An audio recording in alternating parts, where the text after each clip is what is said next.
আজকে আমরা পাতা বাটা বানাবো। মিষ্টি কুমড়োর পাতা আর বিলেতি ধনের পাতা আমরা আমাদের বাড়ি থেকে তুলে এনেছি। আছে রসুন, কালো জিরে, এটা উছে রেখেছি শুকনো কড়াইতে। শুকনো লঙ্কাও উছে রাখা। মা শিলপাটাতে বেটে নিচ্ছে। আজকালকার যুগে এই ধরনের পাতা বাটা টাটা তো কেউ অত বেশি খায় না, ভাবলাম করে দেখাই।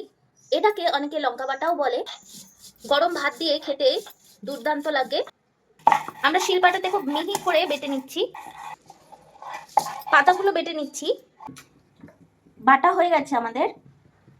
এটা ভেজে নেব, তাই গ্যাসে কড়াই বসিয়ে আমরা সাদা তেল দিয়ে দিলাম বা অনেকটা পরিমাণে।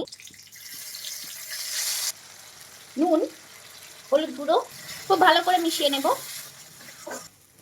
তৈরি হয়ে গেছে আমাদের পাতা বাটা। এটা গরম ভাতের সাথে খাওয়ার জন্য একদম তৈরি। আপনারাও এভাবে বাড়িতে তৈরি করুন আর গরম ভাতের সাথে খেয়ে আমাকে জানান। আজকের মতো এতটুকুই, দেখা হবে নেক্সট ভিডিওতে। টাটা।